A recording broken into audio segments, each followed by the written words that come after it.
Now, this Sunday we'll see the return of the BBC series The Pilgrimage, in which 7 celebrities of different faiths and beliefs hike through the Austrian and Swiss Alps to the, I can't say this, the Einsiedeln Abbey. Well, I'll get a correction on that in just a moment, following a route traversed by Catholic pilgrims for over 1,000 years. One of those making the journey is the comedian Helen Lederer, who you may know for her roles in BBC shows such as Naked Video and Absolutely Fabulous, and much, much more. She's written about the programme in one of 2 new chapters for the paperback release of her memoir, Not That I'm Bitter, published last week. And Helen joins me now. Hello, Helen. Hello. How do I say the Abbey? Well, I knew you were going to ask me that, and I'm going to dodge that. We'll get a wider authority person. It was a very large building. Whatever you say, I'm just going to have to go with it. So just make it up.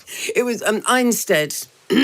Yes, of course. Correct. Cough there. Correct. Well done. Look, so you've been on this show. It's a religious pilgrimage.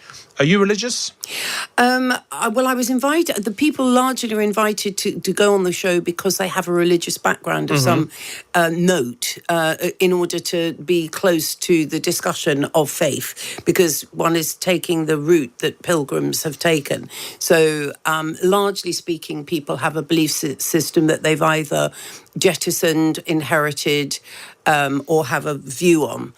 So the conversations aren't just about being in Celebrity Big Brother, although I'm quite good at talking about that as well. Do you know what I mean? You go to a place where people are open, and that was actually quite nice and joyful at times. Your religious background, you've got some mixed Christian-Jewish heritage. You were never particularly observant in either direction? No, because my family came from Czechoslovakia, and they came here in the 39 because they were cultural Jews. So I have that in my background, and I think there's a mixed heritage. We came up with the term mixed heritage. And so that's a complicated thing in itself. So it's quite good to be able to talk about it. But it is amazing, because there you are. Hugo, you should do it. Do you have a faith, or do you believe in nature? No, I vegan? What are you? Nothing. Nothing. I'm just some guy. That's so not true, but there we are. I was raised Jewish, but I'm not practicing. Okay, well, so it's interesting to relate to that kind of complexity, that layering, like you're not, but you're not kind of thing. And there are other people who share that, and meeting other people with that background is interesting. But most of all, just being with people who are open to talking about it, and then getting you closer to being in a group situation, and the niceness of being in a group, and having a belief about a God. How was the walking? Yeah, that's the basics. I managed to not be last, Hugo, which was important to me as the elder. I was the oldest person there. And I just practiced. You get told you get 3 months. So I got do you have a Fitbit thing? No, I have had them in the past. Okay. I took them off. They were always depressing. Not currently wearing one. But then did you find that you would tell people how many steps you'd done? Yes. As if it was of huge interest. They go, oh my God, because that was like 5 less than yesterday. So, but I because if you're doing a paperback, to make it new and interesting, I did a behind the scenes in a way that I wanted to, obviously would never be mean about anyone, because that isn't what we do, but it was quite interesting meeting people and having to sleep with them quite soon, and that intimacy. And finding people who make you laugh, and then crying a lot, because there was quite a lot of crying. Did it change the way you thought about faith? Did it give you... Because it's a spiritual experience doing a pilgrimage. It can be spiritual without necessarily being religious. How did it sort of get you in your, for want of a better word, soul? Well, there you are. So there already is a glorious collection of very evocative words there coming from you, Hugo.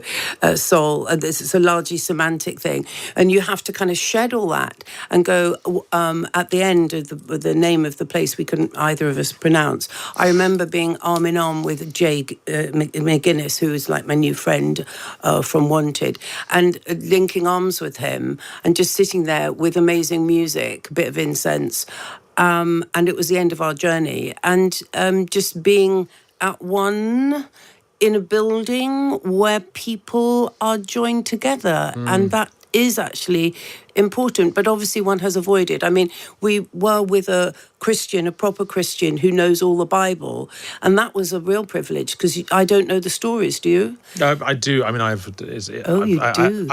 You're going to be asked. You're going to be doing it this time next year. I'm going to be interviewing you about your soul. I was at a school where I went to church twice a week for 5 years, Judaism notwithstanding. So there's a lot going on. Did you have to leave assembly because of your background? No, well, I was the only Jew at the school. It would have been mean. Oh, maybe that's why you're a comedian now. Comedian/politician. Comedian adjacent. Look, there's another chapter, a new chapter in the book about your friend, the actor and comedian Tony Slattery, who died in January, aged 65. Tell us about him, why you wanted to put him in the book. I wanted to put the funeral in the book because I wanted it for Tony, because funerals and grief and crying were kind of in my mind. Obviously, it was a shock that he died, but when I spoke at the funeral, I just remembered all the very bad things we had done together. And I think it's really important at the time of death, that people, I mean, Hugh Laurie came, Stephen Fry was there. I asked Hugh Laurie for a pencil. He didn't have one.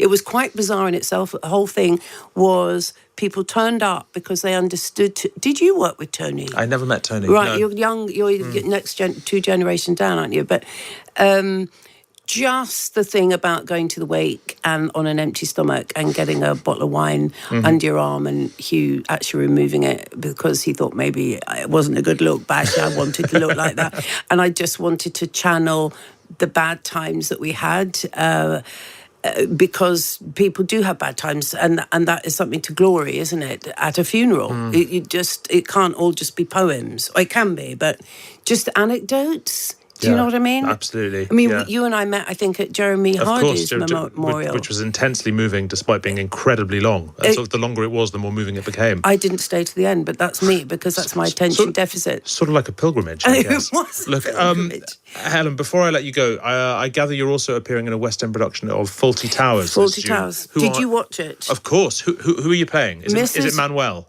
No, it's close. Basil. No, Mrs. Richards, who is the deaf person who reminds me of my French teacher at school. So it'll be me being quite deaf and cross, and exciting. Did you like Fawlty Towers? I loved it. She's the character. Basil says to her, "Is this a piece of your brain?" Yes, she's the one. Clever you. Yes, I remember her very well. These lines, they stay with people. Isn't that exciting? That's in the summer. That's like happening now at the West End. It must be an absolute blast. No, it will be. I can't wait. I'll learn my lines and then I'll be fine.